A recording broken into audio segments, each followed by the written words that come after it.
Hey, welcome back to the Blowing Black Rum podcast. I'm Ryan from coldsploitation.com, and I'm joined with my co-host Martin. How's it going? Doing pretty well. I thought you would open us up with a little bit more of a more flamboyant, gayer opening, because today this podcast is gay. We are very, very gay.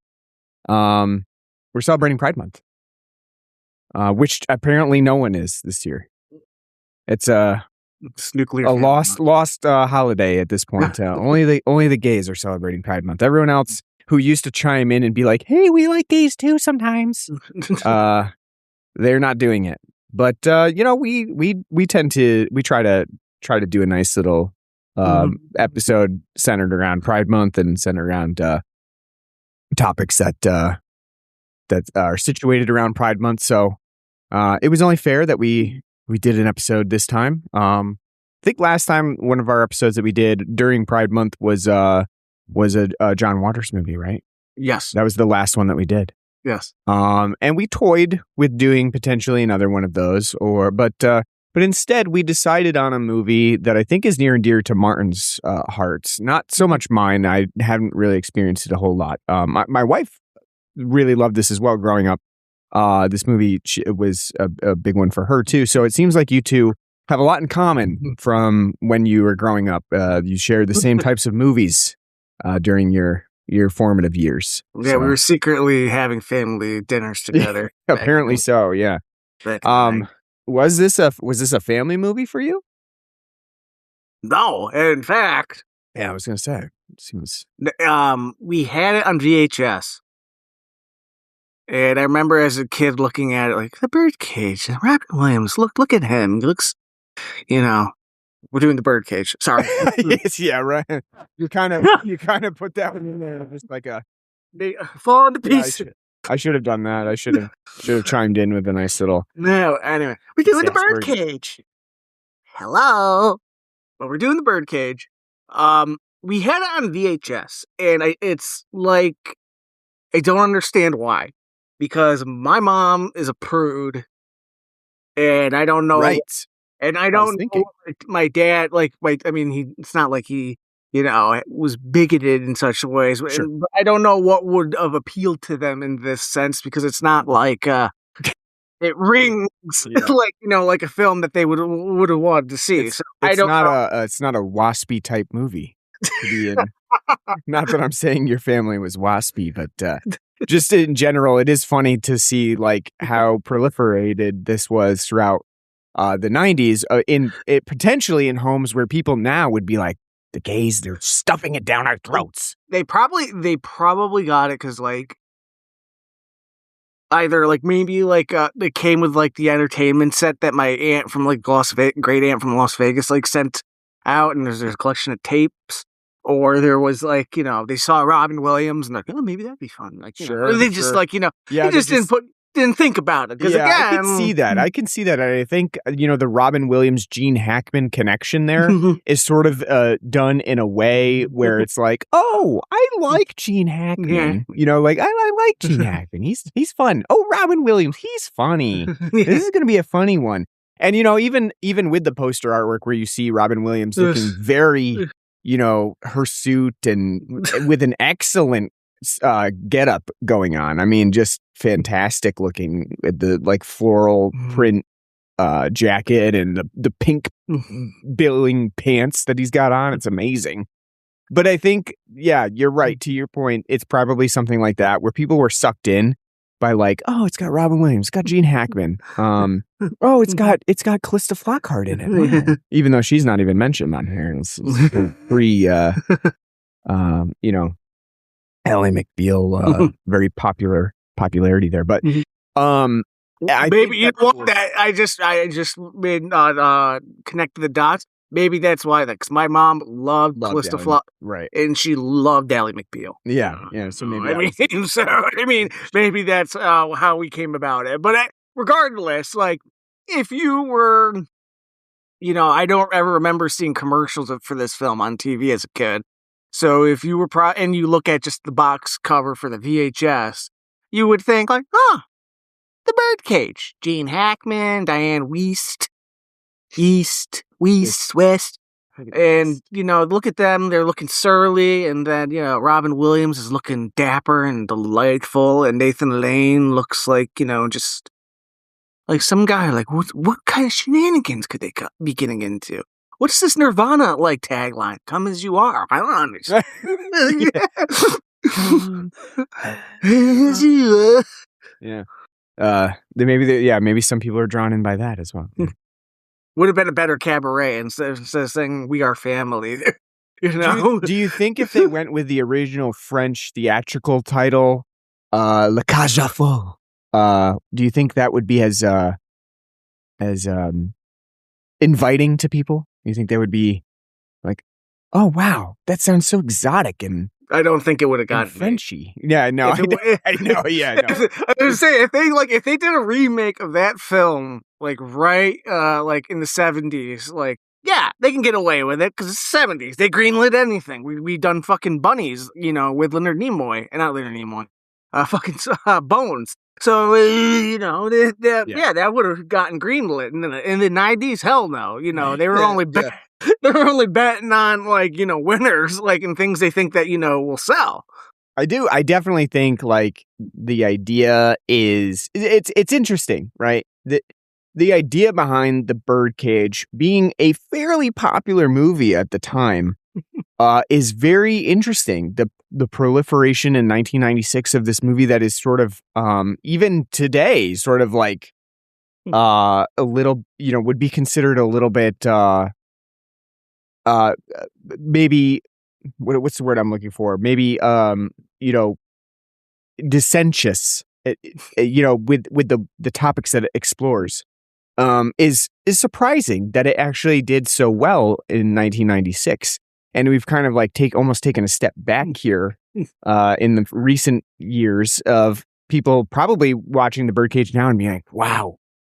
It's so gay, and they're just trying to ram it right down your throats. And to their point, I mean, gay people love ramming it down throats. I mean, doesn't everyone? Of course they do, right? Of course they do. But in where's the rim shot?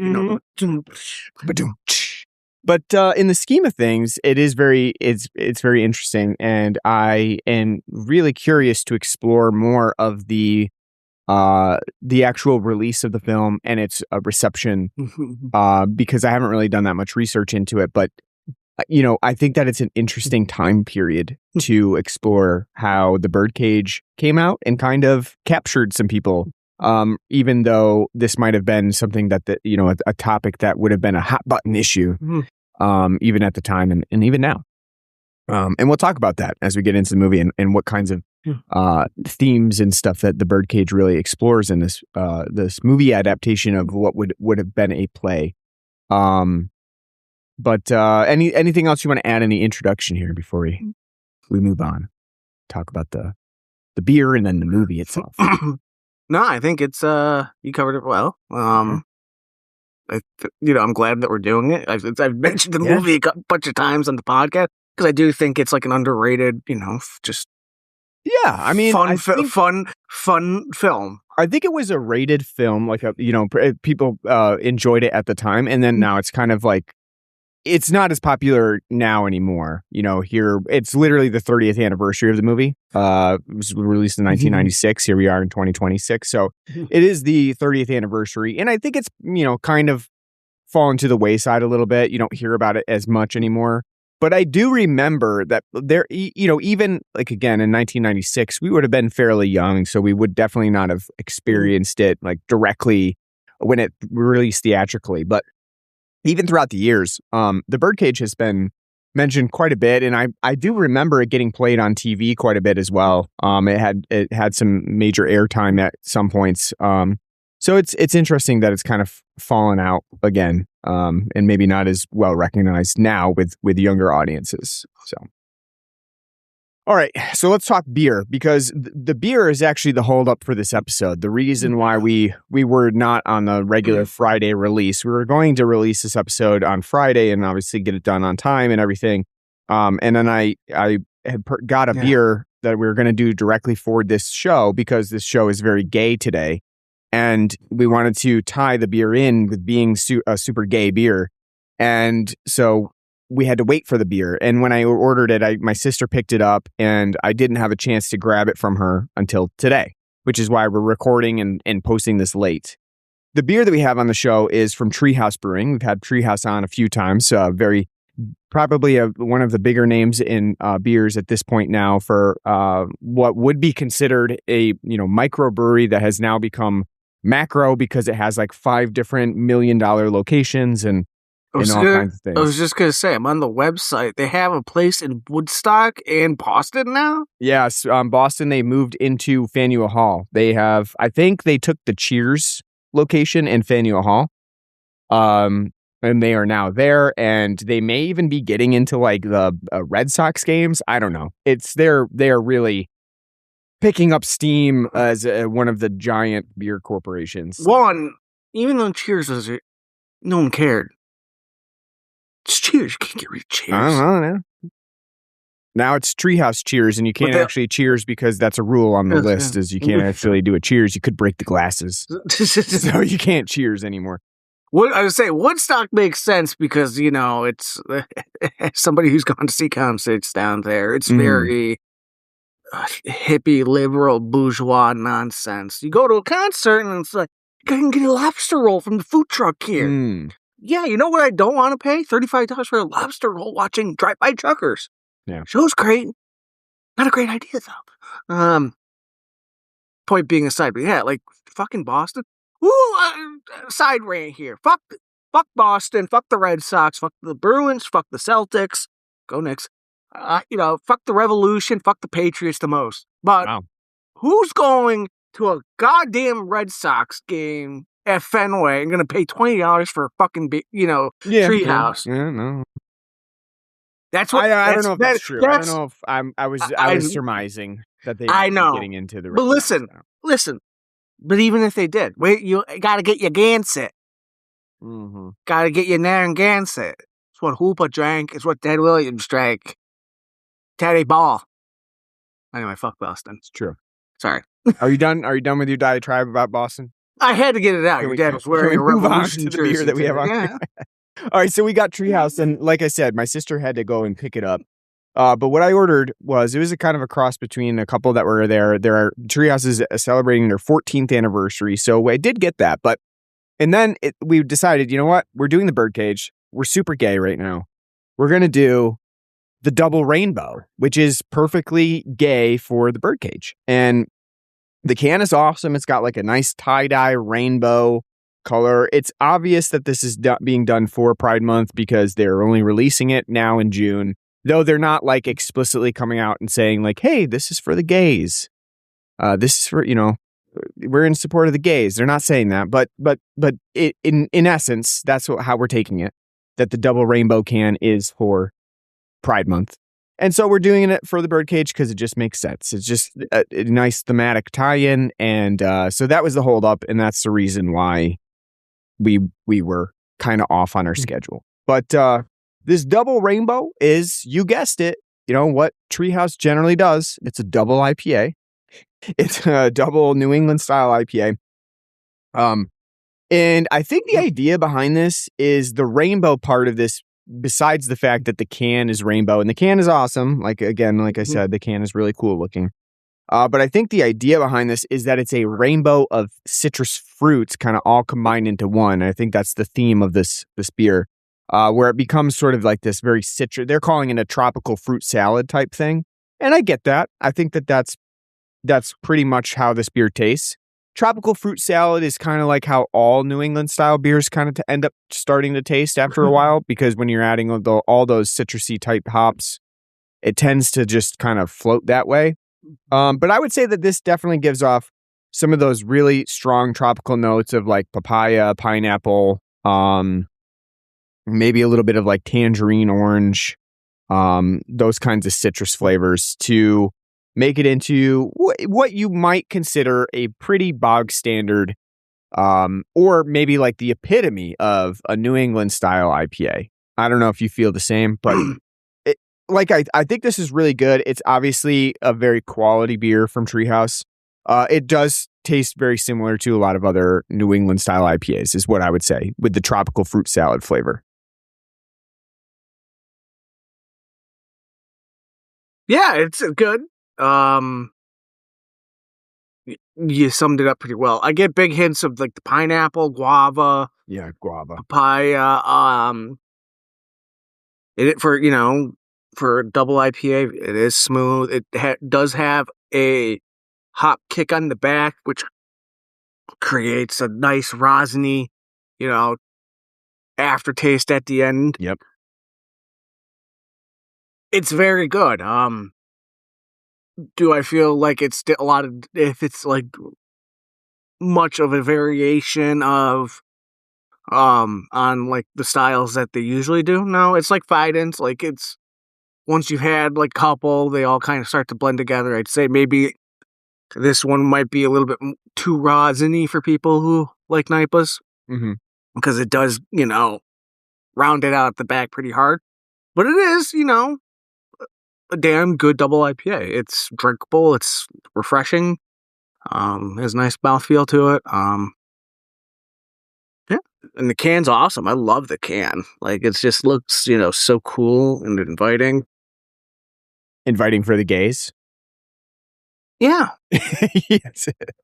I say that, and I keep saying that I am not gay. I am very straight.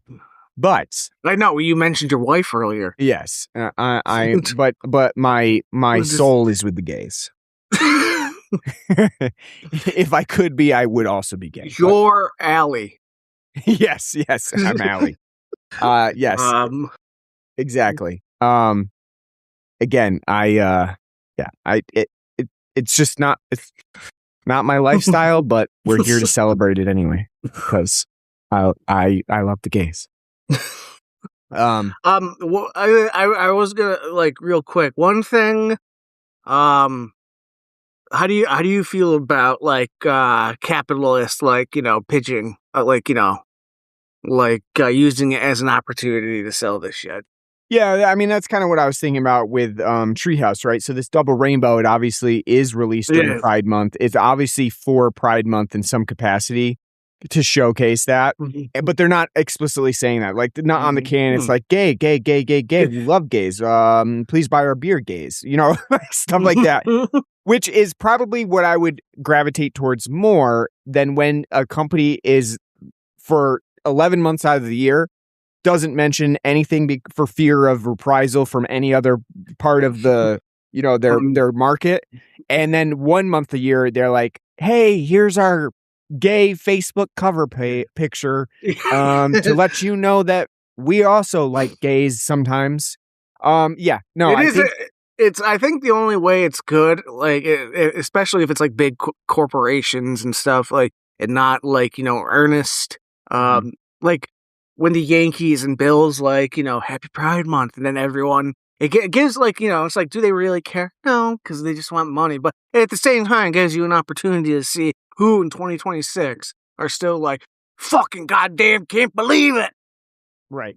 You're right. Right. Yes. And so I think there are good intentions sometimes to it. I think there's also corporations who show throughout the year that they are also allies for gay people. And so I think it's really dependent. Like, do they show it in other capacities outside of just Pride Month where they can take advantage of the corporatism and the capitalism of what that offers? If so, then I think it's fine. That you're promoting like, oh, okay, great. We are definitely, showcasing Pride Month right now.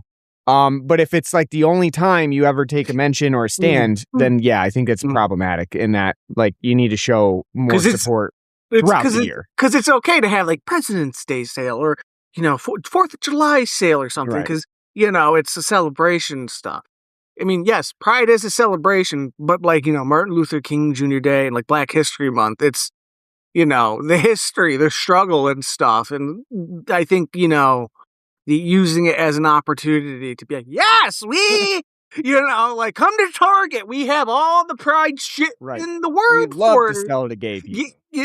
Like it's it's it's gross, but I understand our shitty system, but at the same time, it's like, like, listen, it's about being, and that's the thing too, because it's like a little side tangent here, but it's like, this would be the perfect opportunity to like, for them to be also showing, like, if you really want to be an ally or, whatever, that like, hey, why do we have Pride Month to begin with? Well, back in the day, you used to get stoned for it and killed. So, there's, and being, as Ryan is, cis wasp male, you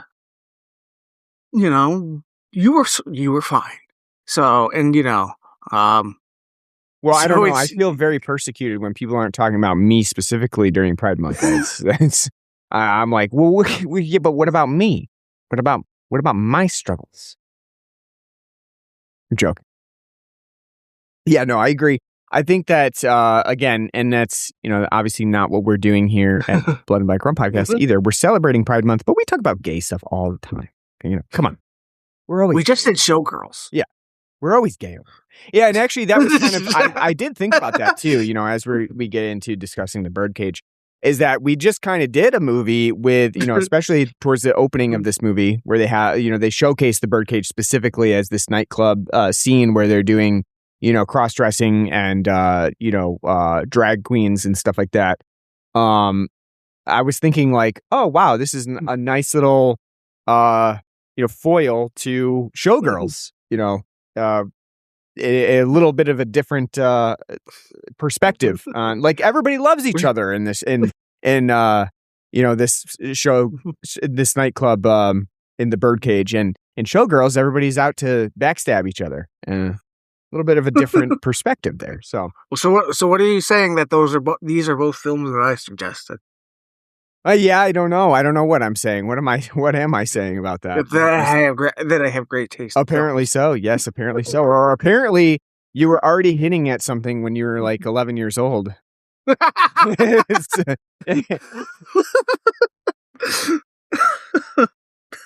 was just already out in the open for you, and you were discovering something about yourself. That's right.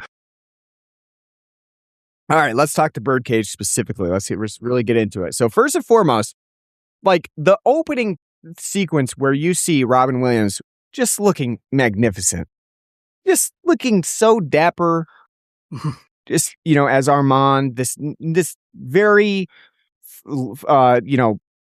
very buoyant individual with a nice, fantastic mustache. And you're thinking, why does Robin Williams not have a mustache more often? Why did someone not say, Robin Williams, you look amazing with a mustache. You should just keep it all the time. It goes so well with his, grizzly, look of like, hirsute. Yeah, he's very hirsute is I think the clinical term for him. He's got, because in a couple of scenes, he does have his shirt off, or he has his shirt unbuttoned and open, and you can just see he's just rippling with chest hair and back hair and arm hair and all kinds of hair. And, again, I think that's like, he's a perfect candidate for this movie. Of course, he's the nice, bearish man of the gay couple. It's perfect for the movie. And I think, like, again, it's a nice side that you kind of are treated to for Robin Williams immediately. Again, like in 1996, I don't want to say this was brave, because I don't ever want to say like a straight person playing a gay person is brave, right? Like, it's, obviously they can go back to their normal life after and be like, no, look, I'm straight, like, it's not that brave. But I got paid $4 billion. I secretly, I hate that. Yeah, exactly. Right. Like, I don't want to say it in that capacity. It's not like brave. However, people just living their life is brave. But the way that he does portray this in such a way that he kind of leans into this part and is just obviously very open to playing this role is very nice to see immediately. Like, he just has no qualms about playing a role like this. Obviously this would not be a role that every person would be interested in playing. I'm sure. I don't know if Robin Williams was like the main person that they offered this to. Again, I don't really know that much background about the movie.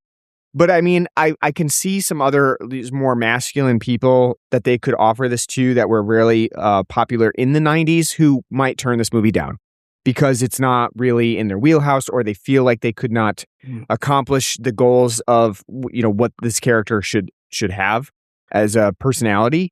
But I think Robin Williams really leans into it. It's a great way to showcase, first, how much of an ally he was, and then secondly, how good he is at transitioning himself into all kinds of characters. You know, he does a great job of really selling this perspective that he is a gay man in this movie. That is, you know, again, he's sort of the masculine side of the gay well, they're not married. Obviously, they couldn't be in 1996.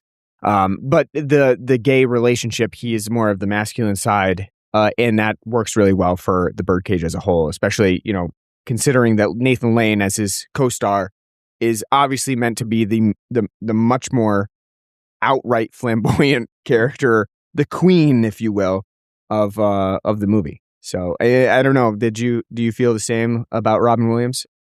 Yeah. According to Wikipedia, trusted source Wikipedia, Nichols originally thought of Robin Williams and he wanted Steve Martin to play in it as well. But Steve Martin. Steve Martin. Okay, yeah. I mean, I could see Steve Martin as well, but maybe not as well. Not as well. He said he didn't. Well, he turned it down not because he said I hate the gays, but he didn't think he could pull. That was his quote. Don't take that away from him. Quote him. But he said he didn't think he could bring the camp, and Robin Williams didn't want to. He wanted to be Armand. He didn't want to be Albert because he just did Mrs. Doubtfire, which, when you watch this film, it does, you know, Nathan Lane does come across as like, you know, a, you know, even more flamboyant version of Mrs. Doubtfire. Sure. Mm-hmm. So, you know, it worked out perfectly. To be honest with you, I'm not saying replace Nathan Lane because he's a treasure in this film. But like, I would also have thought like, you know, maybe Martin Short would be great for like, you know, as like Albert, because he's very, you know, Martin Shorty. Like, he's very, you know, all over the place. I mean, so I think that Nathan Lane is a perfect pick for the character of Albert. I mean, to first of all, I do think it would be sort of a detriment if they did pick someone who wasn't gay. I think that is sort of, because again, that could push the Birdcage over the edge, because I think that the character of Albert himself being so flamboyant and so over the top is it straddles the line between we're parodying an actual gay person. And I think if you had a straight person playing him as a gay flamboyant man, it might be a little bit more offensive than anything. Like, it might come off a little bit too much where they're like really trying to play up, like, look, this is the parody, this is the caricature we see of a gay person. Whereas with Nathan Lane, he is a gay actor. It perfectly embodies that and kind of brings. I was gonna say, I don't think he was out of it. He was out of the closet. Yeah, that may be true. Yeah, that may be true. Regardless, no, I think he's the perfect pick. But I mean, I was just like spitballing, like, you know, like, because, you know, maybe Chevy Chase. Chevy Chase has a great record on these types of things, you know. But because again, like, especially like in like the mid '90s, you know, for Hollywood, it's not like there's a lot of that. Actors that could, you know, you could get away with, you know, because like, who's like, off the top of my head, the only person I can think that was like, and this is going to be bad on me, like, outed, like, you know, gay actor at the time would be Harvey Feinstein, you know? You know, oh my God, you know? Right, yeah. But no, he does a perfect job. And I think Robin Williams does a great job too. Like, he's got a great mix of, you know, masculinity, but at the same time, you know, he's feminine as well. I think the time period does this great, you know, look, because again, it's great contrast between what we see with Gene Hackman's family and all of them with the suits. You know, they got these beautiful flowy outfits, and right, which look incredibly garish by millennial standards because we're the tight fit era.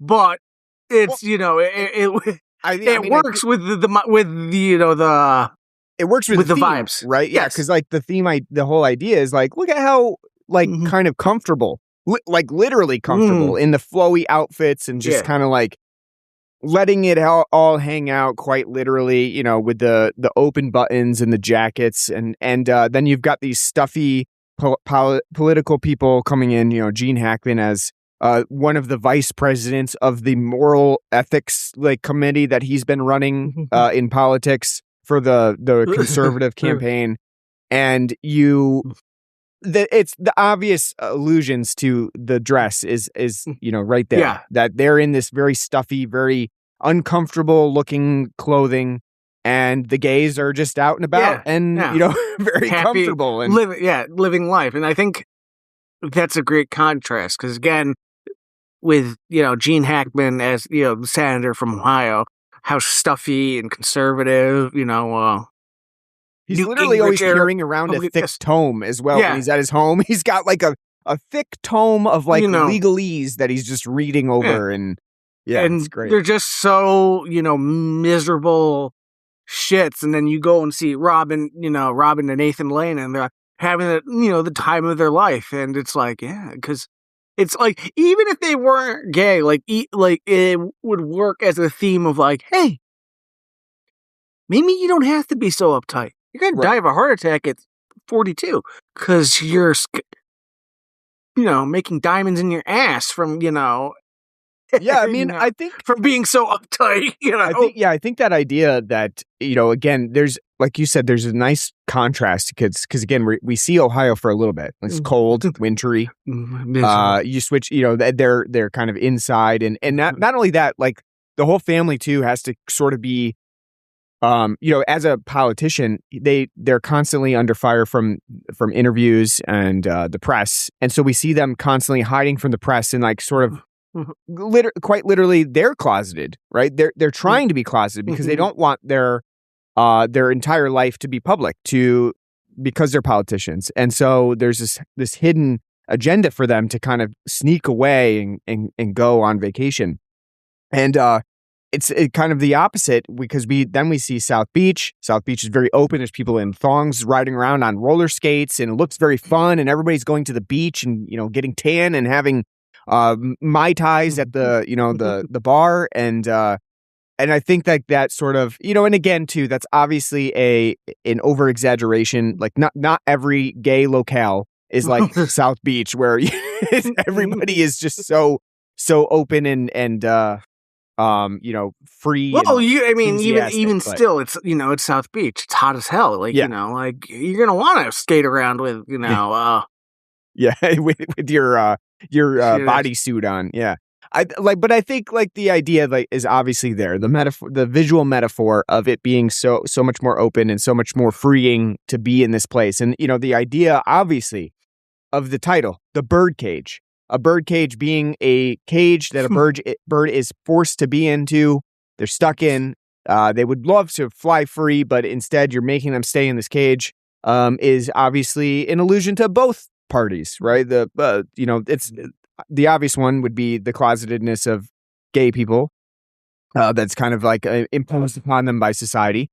But the other aspect of that is these people like Gene Hackman's character who are just not even allowed to have fun. Like it's just not, it's not accepted that like somebody like that could even enjoy life at all. Like even though they have money and power and fame, that they're not even allowed to enjoy their life because they have to constantly be, meet this conservative criteria of like, you're all business and morals. So no fun whatsoever for you.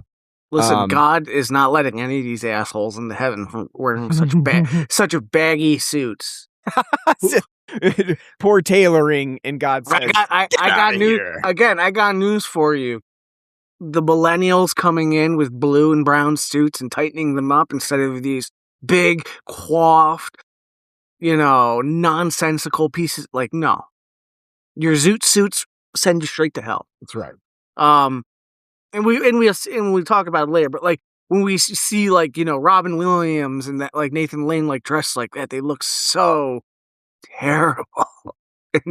Yeah, when they're trying to play cram themselves into a yeah. lifestyle that doesn't fit them. Yeah, exactly. And the funny thing too, I think one of the greatest things is, obviously the whole idea of the movie is predicated around the fact that they need to hide their gayness because Gene Hackman's his family is coming, and their son Val is getting married to Calista Flockhart's character. What's her name? Barbara. Barbara. That's right. Such a formal name too. I love that. Like her, for in the 90s, her nice formal Barbara. Not even like Barbie or Barb or something like that. It's got to be Barbara. So the idea is that like Val is like kind of ashamed. He wants to hide this because he knows that they're such a conservative family, and so the coming in, they want to like get rid of all of the things that really make them who they are in their like apartment that's above the Birdcage. And one of that is like they've got all kinds of like Egyptian like penis statues and stuff like that around. And there's a really funny scene where Robin Williams is like, what if we just turn it around? And it's like still like a huge butt-cheeked cherub that's still turned around at them with the butt hanging out, like very very thick. And I love that scene. And then when they get done with the changing it around after all of the jokes kind of come and go, with Hank Azaria being like, oh, what if we put like, this ridiculous, like these Playboys out. And what if we do all these things that straight people do? The end result is basically like this very, very bland apartment complex where the only key item is like the crucifix on the wall, the giant crucifix. The best part about that whole thing is when they put the crucifix, Hank Azaria's as Agador, Spartacus Agador. It's like, look, it even came with books. Yes.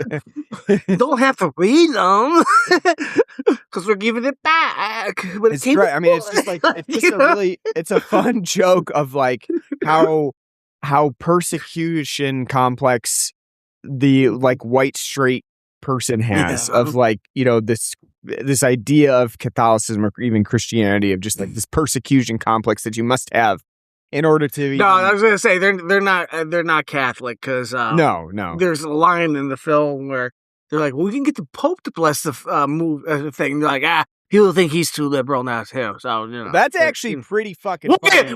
We'll get Billy Graham. Yeah, that's pretty funny though. That line about the Pope in 2026. I think that actually translates very well to right now, as the Pope has been decrying some of the things that are going on in the United States, and people are saying like, whoa, wait a second. Like, how would the Pope know about that? Like, it's quite. Hold on. J.D. Vance, I just converted to Catholicism like 6 minutes ago. It's like, Pope shouldn't be talking about these things. Shut the like I was baptized Methodist, so they're all wrong. That is a very prescient joke.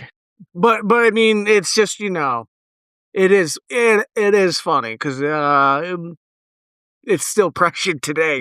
Because you always have the conversation like from one pope to the next, like one's too woke and like he's a fucking liberal, and then like one's like, yeah, he's just not doing anything, But the whole bit with like like him saying Billy Graham and stuff, like I don't think a lot of people, thank God, today are still have Billy Graham on their minds, but it is real funny. And it's also funny too, because again, the whole reason why Gene Hackman's family's trying to visit Val's family is not just because of the wedding, but because the guy that he was doing the whole moral ethics, moral ethics a bit, died sleeping with an underage black prostitute, and like when they find out, and like CNN, he's like underage black party, and it's just so funny because it's like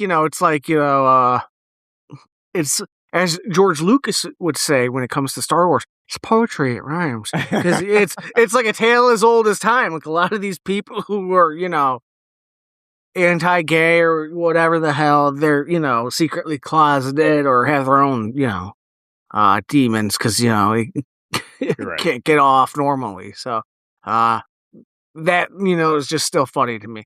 And the fact that the press actually is sitting out there, man, 2026, and they don't even care. Like, what do you think about, that senator sleeping with an underage woman? Now they're just like, yeah, he's president. What do you want? Yeah, right. yeah. It is really funny. I think like the whole idea of that being one of the more like the motivators and the thing that's really confusing the family the most about the sort of like misunderstanding that when they come into the home and they think they're being very odd about their presence because they are very concerned about their role in the moral ethics committee, and that guy that slept with the black prostitute is really funny because it leads to all these misunderstandings like, oh, well, maybe they're acting strange because like they don't want us here because of how bad it looks for them and stuff. Like it's a really great little misunderstanding that occurs in that role of and it kind of shows the idea of like both parties are kind of ashamed of who they are in some ways and sort of stuck in this closet of feeling like they are being belittled by the other side. And I think that works really well. Again, one of the ways that people can relate to a movie like this when they aren't gay is to put them in a perspective where they can relate to it. And I think that idea of having this very uptight white family come in and be feeling like they are the ostracized people is a perfect opportunity to make that statement of, like how others feel, not just gay people, but, anybody. The difference thing too, in the closeting is very, telling too. Because again, with Gene Hackman as, a senator from Ohio, all for politics and all for image and whatever. Robin Williams and Nathan Lane are doing the bit and being closeted because for the love of their son, Val, and he doesn't want, to give a bad impression. As horrible of a reason as it is, and they are very resistant and hesitant to it, but Robin Williams ends up being like, okay, fine, I'll do it because I love you, my son. It's the one time I'll do that. So I mean, there's also that too, because again, they're all, like, this is the one part of the film that I do have a problem with. Like, it's 1996, and like the whole like Clinton, like letting the gays into the military, the don't ask, don't tell policy and stuff. Like, I get it, but if you have been openly gay like your entire life and your son has been with you for that entire time, even if he was to be in this situation to marry a girl whose parents are this bunch of I don't think it works like on that level at the very least, because I don't see why at that point, like, unless because the film doesn't really explore it or anything, but that would also mean that Val's also has his own bigotedness, and they don't show that or anything like that. He's ashamed to have I gay agree parents. with that. Yeah, I mean, I think like there is a perspective. Again, I do think that the film kind of skips over truly explaining Val as a character. I don't think he's really all that characterized throughout, and he doesn't get developed enough to really explain the fact of him coming in and really trying to ultimately change exactly who his parents are. And I think that is a problem when it comes down to it towards the end of the movie, when all of a sudden he does that 180 and is like, you know what? No, this is my mom, which is Nathan Lane, basically. And I think, that's probably one of the only real flaws of the movie is that it doesn't spend enough time, like you said, talking about whether Val is even bigoted, or if he even recognizes that he is, or that he recognizes that like the perspective that he's bringing to this relationship is problematic. I think that's the major flaw that it doesn't explore. And maybe the film is just a little bit too, like, again, it is very good about exploring those ideas behind trying to meld and get straight people to understand the perspective. But I think having that conversation, that people are just people. Right, exactly. Yeah. And that you should just live your life. Like you should enjoy your life with that, whatever that means, whether that means you're straight and, you know, you have your beliefs. And I think a really good example of that is during the dinner table conversation when Nathan Lane is pretending to be a woman and, you know, like the perfect, very Mrs. Doubtfire, very Mrs. Doubtfire. You're right. Like not like the way he portrays her, but the way he looks and portrays. She, like, you know, I was just expecting like, right. It's very like the same idea of like the Pierce Brosnan dinner at the restaurant sort of thing. Yeah. Piss on the way, you know. Yes, but I think like that's a great moment because it really does show again like Gene Hackman is sort of like enamored by Nathan Lane's character here. Oh, he's in love. He wants to have He wants to have beautiful sex with this woman. It's so great. And like he constantly is like, I don't think Armand is really treating her very well. You know, she's a great housewife and woman, and he's just not accepting her free. This European, he's in this European ways. He's a Greek attaché. It's awesome. I think Gene Hackman really leans into the role too. He's great. Like, he does a great job of, you know, playing this very staid senator, and then all of a sudden kind of making this 180 and like becoming enamored by Albert. It's really effective. But I think like the conversation that comes up where, you know, Albert's like, no, I agree with you. I think that we do need some sort of like moral code in some way. And they kind of have this discussion where they find that they're not truly as opposed in their beliefs as you would expect to have for a conservative and a gay liberal living in South Beach.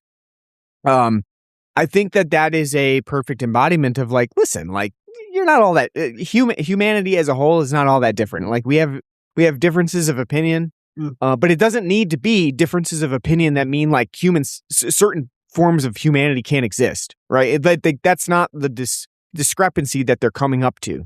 The discrepancy is how you manage it and fiscally how you manage things. It's not about whether certain people should be alive or not. And I think like that's ultimately the goal of the Birdcage is just to show like, listen, everybody's living their life. They have their own beliefs, but like you could still talk to them and you don't need to be challenged by them. It's the age-old thing of like you're bigoted against something because you haven't had to run into it and deal with it. Yeah. Because again, it's time, you know, it seems like forever ago, but Obergefell was only in 2014, that decision for, you know, legalizing gay marriage in the country.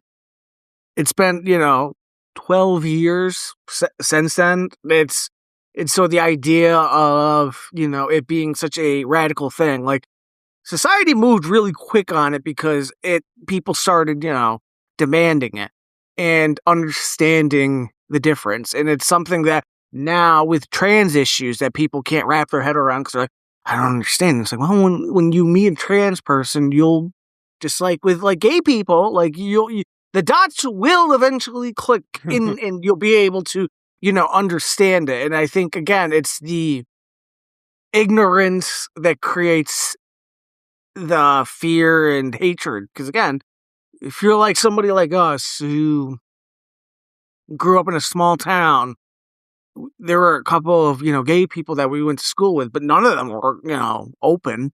They didn't like become, you know, come out of the closet until college. So that's not something that, because of like progress in society and people understanding, like, hey, people are queer, and hey, we'll just have to, you know, my sister's queer. It's not gonna make her any different or anything. That's, you know, so like, you know, it's. I think the film does work in that sense of like, hey, because they are so flamboyant and so open about it, they own a goddamn burlesque drag queen club. that it allows, like, you know, to have the extreme of the stereotype, you know, not necessarily Robin Williams, but Nathan Lane is totally the stereotypical hysterical, you know, queen going, woo, woo, woo, you know, about everything. So to have that, I think it works because it allows people to see like that stereotype and then put the pieces together, especially in the 90s of like, oh, they're just a loving family. You know, right, like, yeah. you know. Yeah, and I mean, I think that, like, to your point, you're right. Like, this was sort of exposure therapy for people, to some extent. It was, again,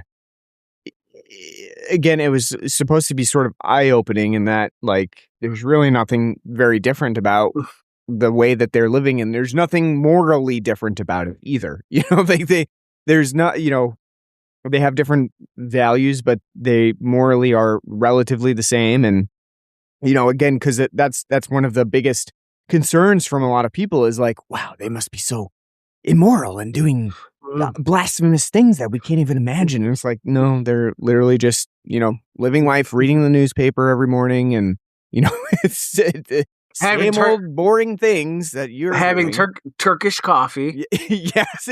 I mean, honestly, which is great too, because like, you know, Hank Azaria makes it for him, like, here's your coffee, sir, and he's like, what? Robin Williams like, what is this sludge? And then fucking Nathan Lane comes like, ooh, Turkish coffee, yeah, that's so good. And there's sort of two, like, I think too that the nice thing about that too is that this film shows both sides of even a gay relationship, right? Like you have Robin Williams, who's kind of like, he's very different than Nathan Lane. He's not as flamboyant. He's not as elegant.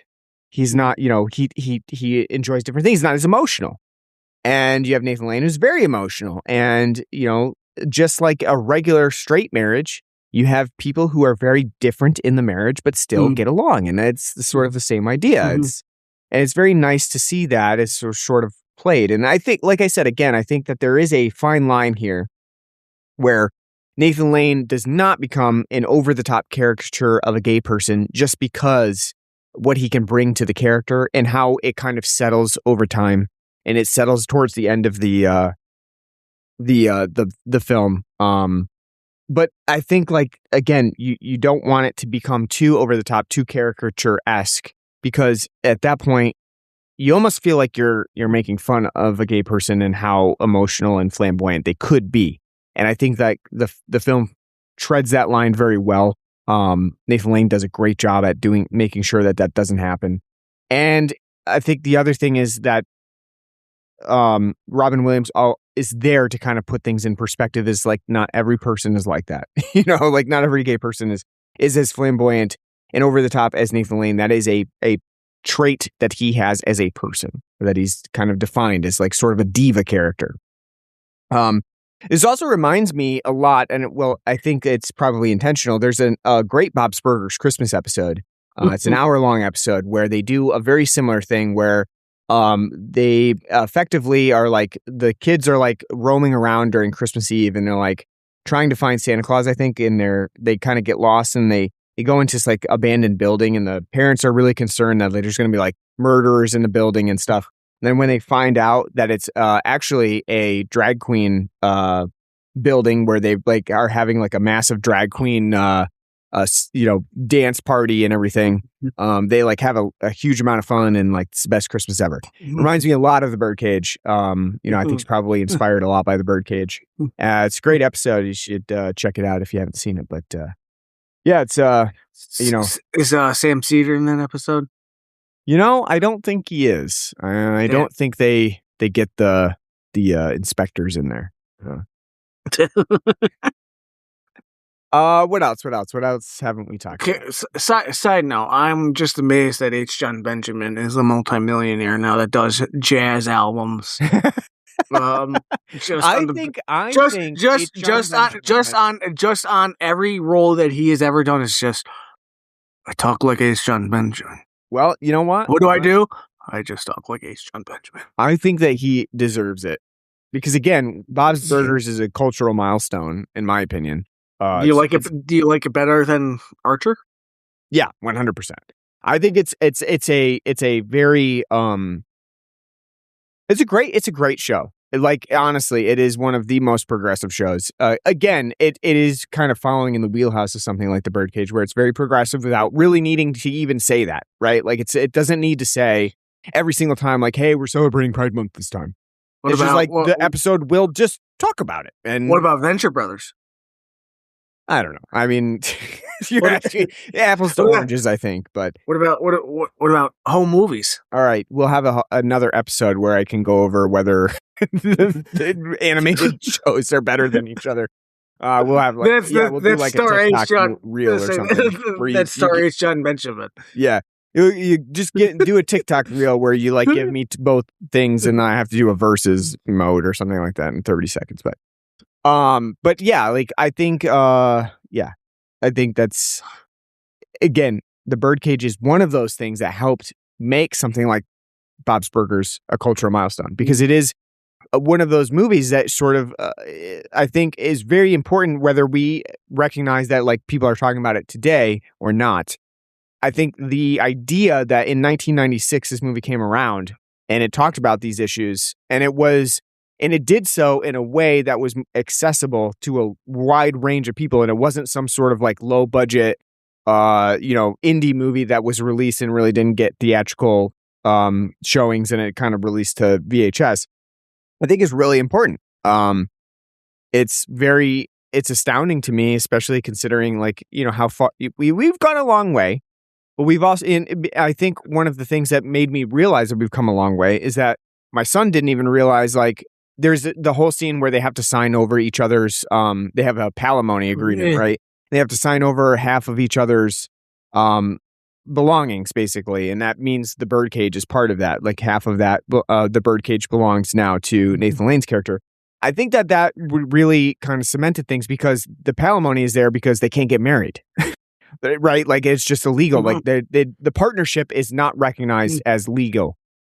And so that did make me recognize, because my son didn't even realize that was not a thing at that time, that you couldn't get married, and that gay marriage was not legal. And it's kind of like now taken for granted that like, oh yeah, men, women, men and women, they can be married together. Like, who, what does it matter? So we have come a long way, but at the same time, we've taken a lot of steps back. And I think that watching something like The Birdcage is really refreshing and gives a nice perspective of like, here is where we were in 1996. Here's where we've come. Mm-hmm. We want to go even further. Like, let's not just stop here. It's great to see. So, anything else? What else did we talk about? What's your favorite Nathan Lane moment? Because he's, like we said, he's super emotional and very, over the top in this movie. Yeah. What's your favorite? It's great. I love the whole act, Robin Williams directing him to act like a man. When he's like, drink. And he's like, put your goddamn pinky down, and it slaps it, and you just hear him go, ah! Ah! So like, and he slaps something on the back. He's like, your posture. He's like, oh, oh. Just like, he's so over the top, so flamboyant. It's great though, because he's such a queen, and it makes sense because he's like the star of the show at the Birdcage, and like that whole part is really funny. Like Nathan Lane is the best part of this film. He's so dynamic and flipping in between different parts of the role. I would say you got to watch the film just for him alone. He's just such a fun joy, and like him crowing about like, you don't love me anymore. I'm old and fat, and you don't drink white wine, and I don't drink white wine either. Yeah. Who's it for? It's great, and he does a great job. I think Hank Azaria's performance as Armando is good. It's funny. Any movie that you get to see Hank Azaria in like a bodysuit thong is a great movie. I like, how can you pass it up? Yeah.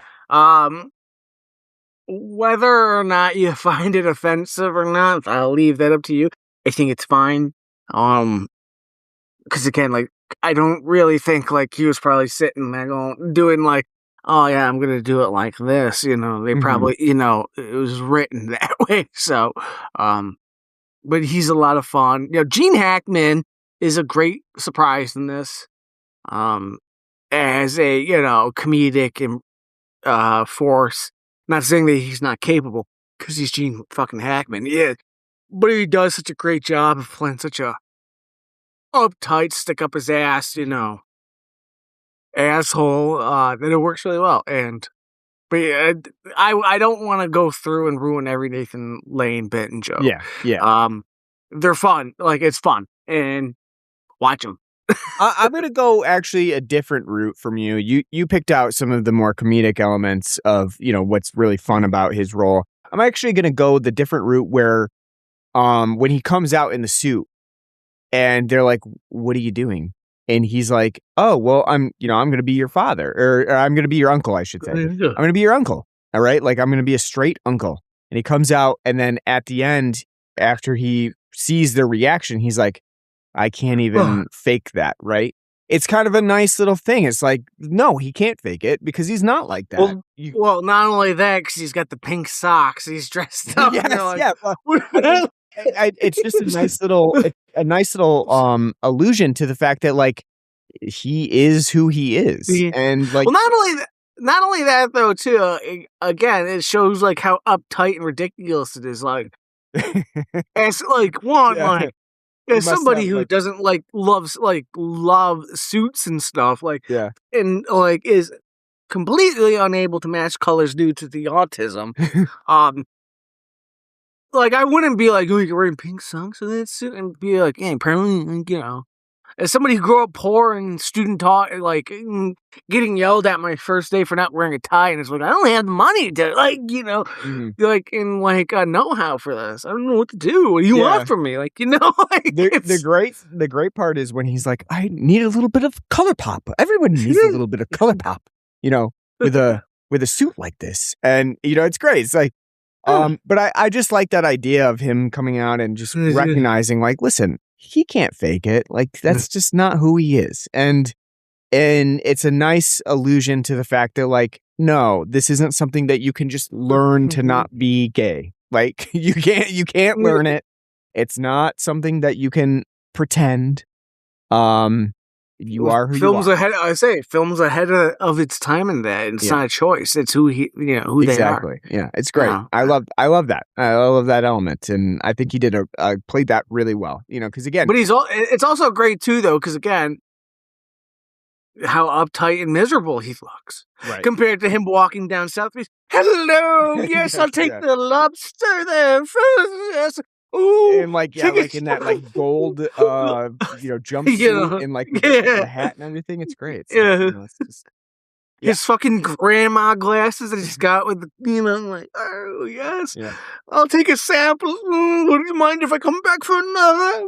It's so scrumptious, or whatever the hell he says. Like, yeah, it's great. It's all right. So we got to rate the Birdcage. So on a scale, the Birdcage. Yeah. So on a scale of 0 to what do I want the scale to be on? Ooh. On a scale of 0 to 10, bland legal tomes, Gene Hackman's reading, what would you give? I'm giving it an 8 out of 10. It's a fun film. I think it's really fun. Is it a perfect, film for queer people? No. But it's 1996. It does a hell of a lot more right than it does wrong. I think it's a lot of fun. I think Nathan Lane is terrific in this film. Robin Williams is also terrific. Comedy is great. It's fun. It's a nice, easygoing film. And again, too, coming off of like the 80s with like AIDS and stuff, it's a film that's like fun. It's not like Tom Hanks in Philadelphia. I have the AIDS. It's people as people, gay, whatever, living a life as a family with a child. I think it still resonates, and it's still a message that needs to be heard, because we wouldn't have to have a Pride Month if it weren't for the struggles of queer people. So the fact that we still have to remind people about their struggles, I think this film, does add to that more than it detracts. I think, again, it's a lot of fun, and I can't recommend it enough. 8 out of 10. I like it a lot. Yep, I would agree. I'm going to give it an 8 out of 10. I think that it is a very fun movie. It deals with a lot of topics that I think are actually, even still to this day, very, specifically oriented around, difficult topics. I think that it does a good job of voicing those and showcasing the fact that, like, there's not much difference between gay people and straight people in their family life. And the way that you try to segment yourself into that life is often very individualistic, and it silos you in a way that really is unnecessary. And you should just live your life in a way that you feel is appropriate. I think that works really well because there's so many, foil elements to this film with the two families. And it really does put it in a perspective that a lot of people can understand, and it's very accessible for most people. So I think that that's probably primarily the best reason to watch The Birdcage. It still holds up to this day, 30 years later.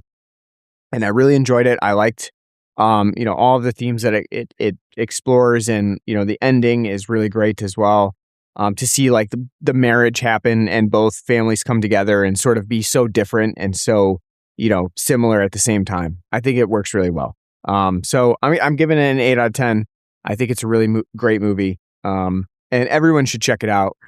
Even straight, gay, whatever, check it out. Enjoy it for Pride Month. And enjoy Nathan Lane as a whole, and Marvel and Robin Williams as well, because he's very handsome in this movie. He's so handsome. Probably the most handsome you will see Robin Williams. So,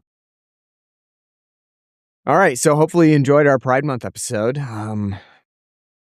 Again, like I said, it was a tough to get it in. we really had to schedule this one out. So, but hope you enjoyed, and I'm sure I think we'll be back in a couple weeks again with another film. I don't know that we have it slated out yet, but we will certainly be back soon. So thanks for listening. You can find us on pretty much any podcast app you can think of. We're on Apple Podcasts, our home base is Spotify, whatever you use. I'm sure we're on it. So subscribe, leave us a nice review. We're on Facebook and Blue Sky. You can search for us on there, Blood and Black Rum Podcast. You can send us an email at bloodandblackrumpodcast@gmail.com. Let us know what you like, what you don't like, what movies you want us to watch. And you can also donate to us at our Patreon. Anything you donate goes back towards beer. So we appreciate that in advance. Hope you have a happy Pride Month. Keep celebrating. We'll be back in a couple weeks. And until next time, take care. Hey.